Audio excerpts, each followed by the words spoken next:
دوای 2 ساڵ چاوەڕوانی بڕیارە سەرەتایی مانگی داهاتوو یاریەکانی وەرزی نوێی خولی پلەیەکی کوردستان دەست پێ بکات بە پێچەوانەی ساڵانی ڕابردوو. ئەمساڵ بە پێی شوێنی جوگرافیا یانەکان دابەشی 3 کۆمەڵە کراون. ئەوە ژوای کردووە هەندێک لە ڕاهێنەران ئەم کارە یەکێتی تۆپی پێی کوردستان بە باش بزان و هەندێکیشیان بە خراپە وەسفی دەکەن. ڕاهێنەری یانەی سلێمانی باز لە بەڕێوەچوونی خولی ئەم ساڵ دەکات و ئاماژەش بەوە دەکات کە بەڕێوەچوونی خولەکە بە پێی شوێنی جوگرافیای یانەکان باشترین بڕیار بووە. لە ڕووی هونەریەوە خول وا باشترە هەموو یانەکان لەگەڵ یەکە یاری بکەن، شێوازی هەنی متعی یاریکردنەکە هەموو یانەکان لەگەڵ یاریکرد.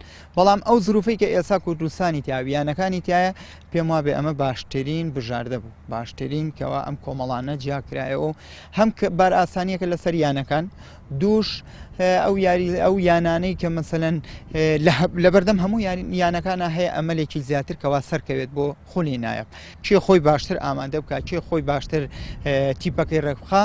ئەمساڵ فرسەتێکی زۆر باشە بۆ ئەو تیپانی پلەیەکان کە سەرکەونەوە.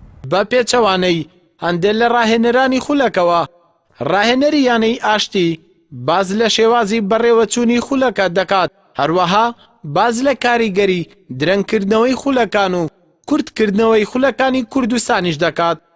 تەوان جیاکردنەوەی شوێنەکان بەڕاستی ئەما وەکو دەوری خۆش نییە، بەڕاستی ئەوە خۆشترێکە تۆ سەردانی هەموو شوێنەکان کەیت و لەگەڵ هەموو یانەکانی شوێنی جیاوازەکان یاریکەی.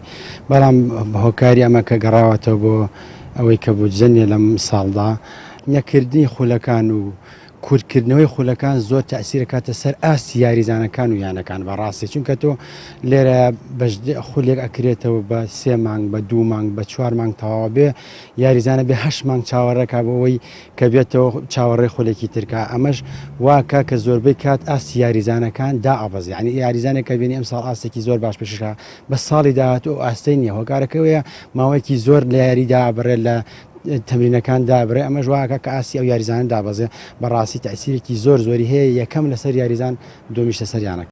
بڕیارە سەرەتایی مانگی داهاتوو کە بڕکەکانی خولی پلەیەکی کوردستان دەست پێ بکات و کۆمەڵی یانەکانی سنووری پارێزگای سلێمانیش پێکهاتوون لە یانەکانی سلێمانی و هەڵەبجەی شەهید و سەید سادق و ئاشتی و شەهیدان و دەربەندی خان.